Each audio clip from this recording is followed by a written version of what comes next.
कहानी शुरू होती है जब अचानक शहरों में आसमान से भयंकर कचरा बरसने लगता है। कचरे की रफ्तार इतनी तेज थी कि लोग कुचलकर मरने लगे। हालात इतने बेकाबू हो गए कि शहरों में इमरजेंसी लगाकर आर्मी तैनात कर दी गई। कचरा देखकर साफ था कि ये सब समुद्र के अंदर से आ रहा है, क्योंकि लॉस एंजलिस के बीचों बीच 115 साल पहले डूबा हुआ टाइटैनिक जहाज अचानक प्रकट हो गया था। तभी बहामास आइलैंड पर समुद्र से एक अनोखा जीव बाहर निकलता है। जनरल ऑस्टिन वहां पहुंचते हैं तो वो जीव चेतावनी देते हुए कहता है कि वो अपनी रानी का ऑर्डर लाया है।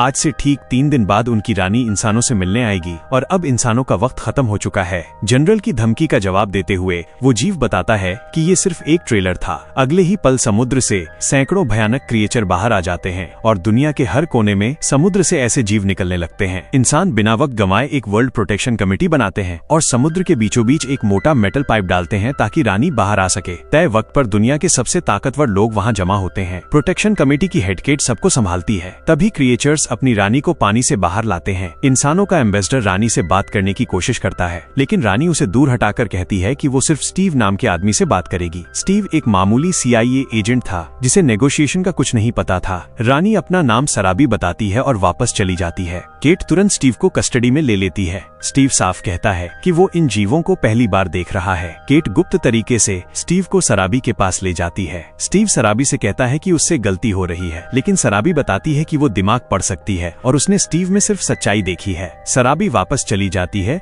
और स्टीव अपने घर लौटता है, जहां उसकी बीवी और बेटी उस पर शक करती हैं। 2 दिन बाद सराबी फिर से इंसानों के सामने आती है। केट स्टीव को स्क्रीन पर देखकर बोलने की हिदायत देती है। सराबी समुद्र से एक गिलास पानी मंगवाती है जिसकी क्वालिटी बेहद घटिया थी। सराबी स्टीव से वो जर्म्स से भरा जहरीला पानी पीने को कहती है।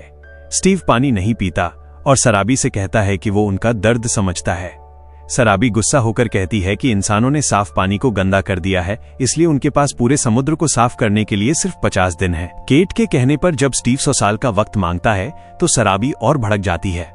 वो चेतावनी देती है कि अगर 50 दिन में पानी साफ नहीं हुआ तो वे इंसानों से सारा पानी छीन लेंगे। कोई भी जहाज या सबमरीन पानी में नहीं चल पाएगी, जिससे दुनिया भर का इंपोर्ट रुक जाएगा और इंसान भूखे मरने लगेंगे। एक बिजनेसमैन सराबी पर भड़कता है तो सराबी तुरंत अपना रूप बदलकर मेल में आ जाती है। सराबी दूसरा ऑप्शन देती है कि वे हवा से पानी खींच लेंगे, जिससे इंसान दम घुटने से मर जाएंगे। सराबी कंट्रोल रूम की स्क्रीन पर अटलांटिक महासागर के सबसे गहरे हिस्से की लोकेशन भेजती है और कहती है कि ठीक 3 दिन बाद वे वहीं मिलेंगे। इंसानों ने 2 दिन के अंदर दुनिया की सबसे मजबूत सबमरीन बनाई। स्टीव और 6 एक्सपर्ट्स की टीम को पानी के भारी दबाव में रहने की ट्रेनिंग दी जाती है। केट जब प्रेसिडेंट को समझा रही होती है कि ताकत सराबी के हाथ में है, तभी कुछ करप्ट लीडर्स पैसों के लालच में ट्रांसपोर्ट रोकने से मना कर देते हैं। स्टीव की सबमरीन जैसे ही समुद्र की गहराइयों में उतरती है, भारी प्रेशर के कारण उनका प्रोटेक्शन कमेटी से संपर्क टूट जाता है। एक तेज झटके के साथ सबमरीन नीचे जमीन से टकराती है। जब वे बाहर निकलते हैं तो देखते हैं कि वहाँ पानी की जगह नॉर्मल हवा थी और ऊपर तारों का घेरा पानी को रोके हुए था। सराबी वहां आती है और स्टीव का हेलमेट उतार देती है। सराबी बताती है कि इंसानों के प्रदूषण की वजह से रोज लाखों बेकसूर समुद्री जीव मर रहे हैं, इसलिए उन्हें यह कदम उठाना पड़ा। तभी स्टीव की टीम में मौजूद एक साइंटिस्ट, जिसे प्रेसिडेंट ने गुप्त रूप से सराबी को मारने के लिए भेजा था, बॉम्ब निकालने की कोशिश करता है। स्टीव उस पर कूद पड़ता है, लेकिन बॉम्ब फटने से वो सुरक्षा घेरा टूट जाता है और भयानक प्रेशर के साथ पानी अंदर भरने लगता है। सराबी किसी तरह स्टीव को बचाकर बाहर ले आती है, लेकिन बाकी क्रू मेंबर्स मारे जाते हैं। उधर केट पर भी प्रेसिडेंट स्नाइपर से हमला करवाता है, जिसमें केट तो बच जाती है लेकिन उसका पति मारा जाता है। समुद्र किनारे पहुंचकर स्टीव को अपने साथियों की मौत का गहरा सदमा लगता है। तभी एक कार्गो हेलीकॉप्टर सराबी के पिंजरे को उठाकर ले जाने लगता है। स्टीव छुपकर ट्रक पर चढ़ता है, बैक गियर लगाता है और ट्रक को सीधे समुद्र में गिरा देता है। सराबी पानी में आजाद हो जाती है और स्टीव की जान बचा लेती है। इसी बीच प्रोटेक्शन कमेटी के ऑफिस में अलार्म बजता है। केट एम्बेसडर बनकर सामने आती है, लेकिन इस बार सराबी की जगह